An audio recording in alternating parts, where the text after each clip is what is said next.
আপনাকে যদি জিজ্ঞেস করি ভাই কি চান, কি লাগবে বলেন, কি চান, তা আপনি বলবেন যে শেখ আমি ধনী হতে চাই, আমার একটা ব্রাইট ক্যারিয়ার চাই, আমি টাকা চাই, আমি খ্যাতি চাই, আমি ক্ষমতা চাই, এটা চাই। কত যে চাওয়ার ফিরিস্তি আমাদের।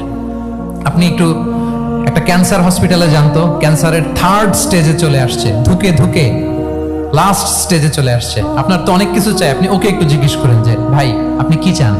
ও টাকা চায় না? ক্যান্সারের রোগী টাকা চাবে, খ্যাতি চাবে, ব্রাইট ক্যারিয়ার চায়। সে কি চায় বলেন তো একটু? সে একটু বাঁচতে চায়। যে ভাই তুমি কি চাও, বলবে আমি কিছু চাই না, একটু বাঁচতে চাই। বার্ন ইউনিটে যদি কখনো যাওয়ার সুযোগ হয়, দেখবেন যে চিৎকার করে তারা, এত কষ্ট, এই দহনের কারণে এত কষ্ট, তারা চিৎকার করতে থাকে হসপিটালকে কাঁপিয়ে। আপনি ওকে একটু জিজ্ঞেস করবেন ভাই কি চাও, বলেন তো ওর চাওয়াটা কি? ও শুধু বাঁচতে চায়, কিন্তু ওই বেঁচে থাকা নিয়ে তো আমাদের কোনো ফিলিংসই নাই। আমরা যে বেঁচে আছি এটা যে শুকরগুজার হওয়ার অনেক বড় একটা কারণ, আমরা এরকম করে ভাবিই না। এজন্য সুপ্রিয় সুধী মণ্ডলী, আমরা যে বেঁচে আছি এজন্য আলহামদুলিল্লাহ। শুধু বেঁচে থাকার কারণে আমরা কি পড়বো? তাহলে গ্রেটফুলনেস। আপনি যদি ইসলামিক লাইফস্টাইলে নিজেকে অভ্যস্ত করতে চান, আপনার যেমনি অপটিমিস্টিক হইতে হবে, এট দ্য সেম টাইম আপনাকে কি হইতে হবে?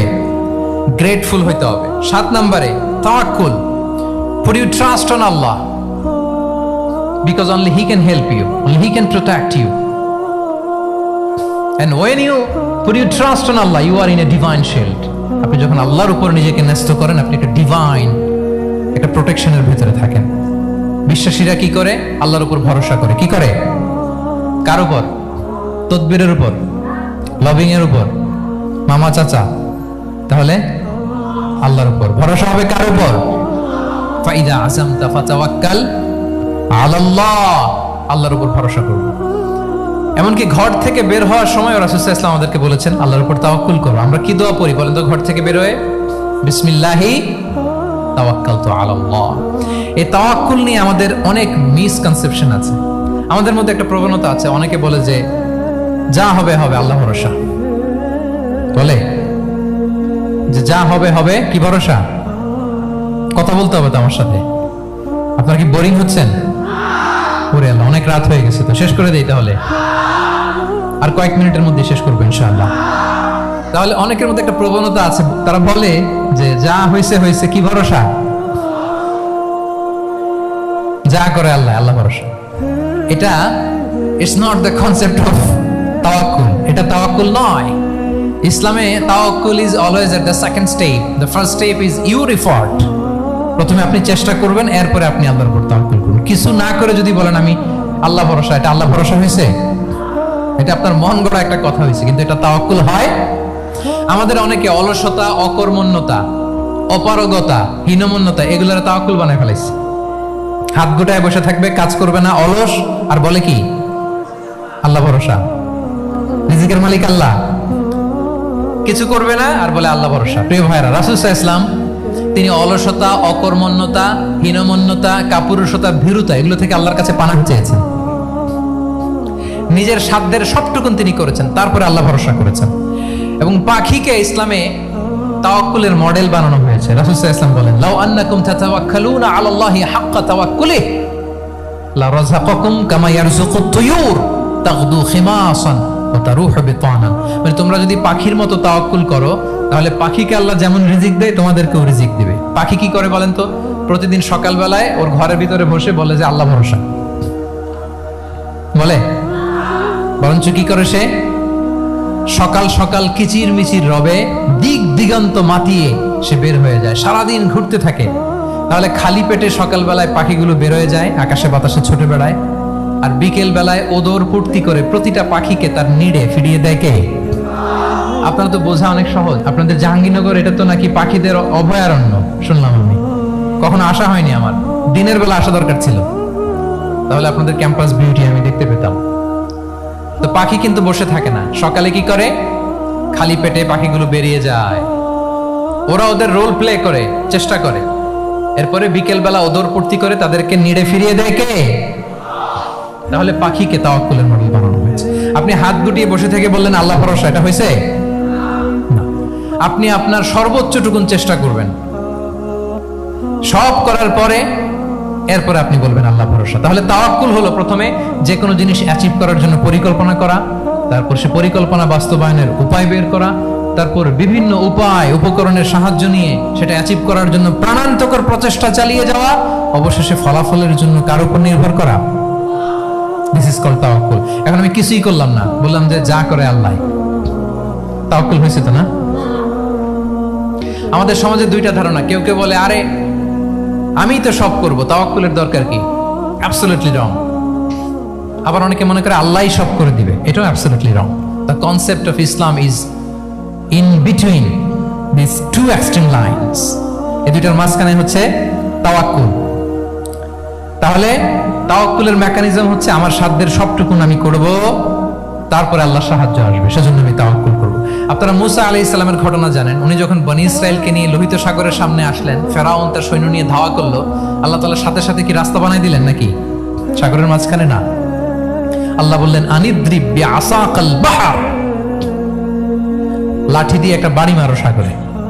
মুসা আলাইহিস সালাম বাড়ি না মারলে তো আল্লাহ রাস্তা বানাতে পারতেন না, না পারতেন না? পারতেন, কিন্তু এটা তাওয়াক্কুলের মেকানিজম নয়। ওনাকে বলেছেন বাড়ি মারো, উনি লাঠি দিয়ে বাড়ি মারলেন, বিশাল রাস্তা হয়ে গেল। মারিয়াম আলাইহিস সালাম যখন ঈসা আলাইহিস সালামকে ডেলিভারি করলেন, ক্লান্ত শ্রান্ত ক্ষুধার্ত, কি খাবেন? আল্লাহ তাআলা বললেন ওয়াহুজ্জি ইলাইকি বিজিযইন নাখলাতি তুসাকিত আলাইকি রুতাবান জানিয়া, মানে মারিয়াম একটু কষ্ট করে উঁচু হয়ে পাশে একটা খেজুর গাছ আছে, ওটা ডাল ধরে টান দাও, টসটসে পাকা খেজুর পড়বে নিচে, ওটা খাও। উনি টান না দিলে আল্লাহ এমনি অটোমেটিক্যালি পাঠাতে পারতেন না খেজুর? আল্লাহ পাঠান। তাহলে এই পৃথিবীর সিস্টেম হচ্ছে আপনাকে কষ্ট করতে হবে, আপনার রোলটা আপনাকে প্লে করতে হবে।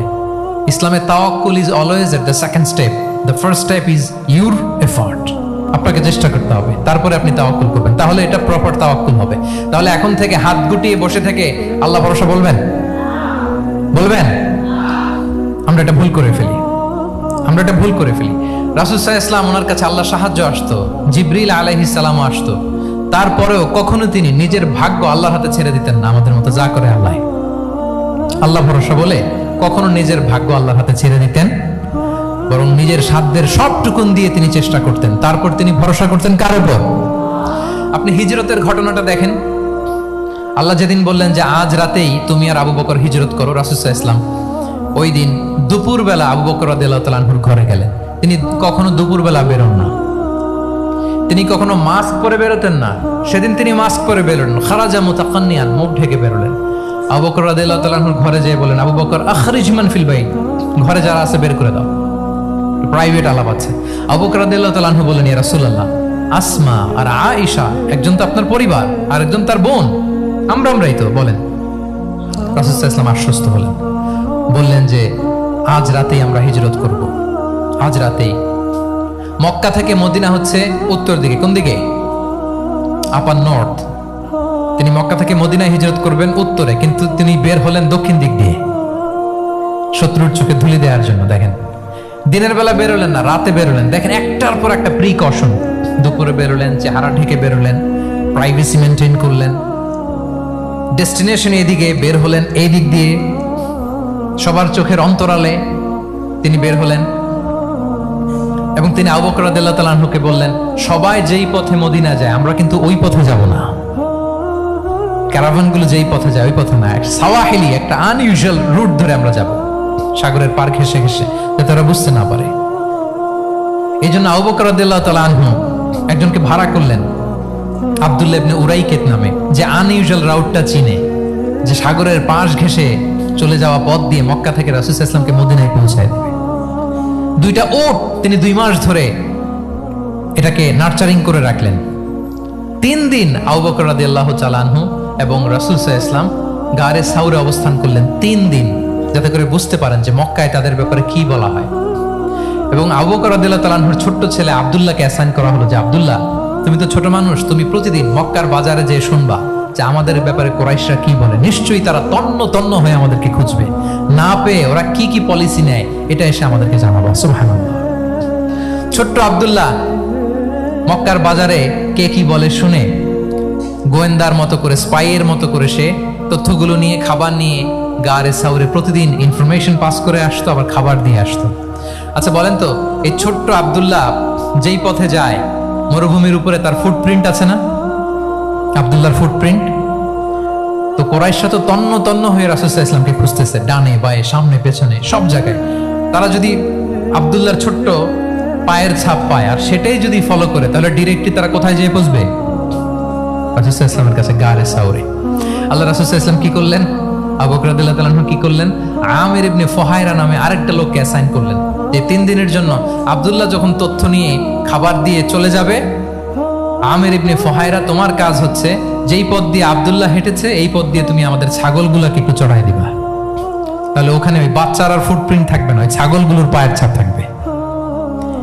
অনেক লম্বা ঘটনা, এরকম একটার পর একটা প্রিকশন আল্লাহ রাসূল সাল্লাল্লাহু আলাইহি ওয়াসাল্লাম এবং আবু বকর রাদিয়াল্লাহু তাআলা আনহু ওনারা নিয়ে তারপরে হিজরতের পথে রওনা হয়েছেন। এবং যখন রওনা হয়েছেন, রাসূল সাল্লাল্লাহু আলাইহি ওয়াসাল্লাম ডানে বায়ে তাকান না, তিনি কোরআন তেলাওয়াত করছিলেন। হি ওয়াজ রিসাইটিং দ্য কোরআন, কারণ now he is in the state of তাওয়াক্কুল।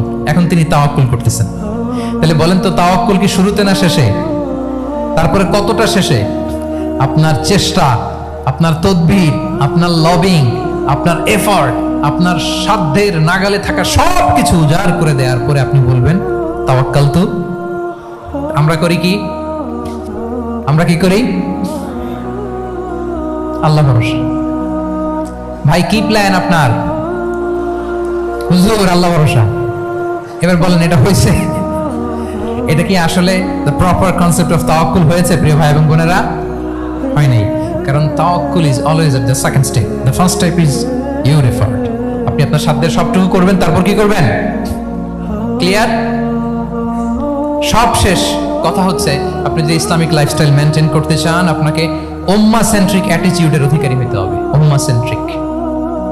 আমাদের মুসলিম উম্মাহ একটা দুঃখী উম্মাহ, নেতৃত্বহীন উম্মাহ, বলিষ্ঠ নেতৃত্বের অভাবে এদিক থেকে লাথি মারলে আমরা এদিকে যাই, এদিক থেকে মারলে এদিকে যাই। শুধু একটা স্ট্রং লিডারশিপের অভাব, ঠিক কিনা বলেন? এই যে আমাদের রোহিঙ্গা ভাইয়েরা 1 মিলিয়ন আসছে, 10 লাখ, এখন বোধহয় 2 মিলিয়ন প্লাস হয়ে গেছে বা 3 মিলিয়ন হয়ে গেছে। আমি গত মাসে গিয়েছিলাম রোহিঙ্গা ক্যাম্পে, দেখার জন্য তাদের কি অবস্থা। এমন মানবতার জীবনযাপন তারা করতেছে। ধর্মে তারা কোন ধর্মের বলেন তো? আমাদের ভাই, আমাদের বোনেরা, তাদের কোনো সলিউশন নাই।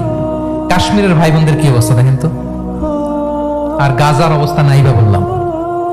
পাখির মতো গুলি করে মারা হয়েছে, মসজিদ ধ্বংস করা হয়েছে, এমনকি খ্রিস্টানদের গির্জা ধ্বংস করা হয়েছে। একটা লিডারশিপের, একটা স্ট্রং লিডারশিপের অভাবে আজকে আমাদের এই অবস্থা।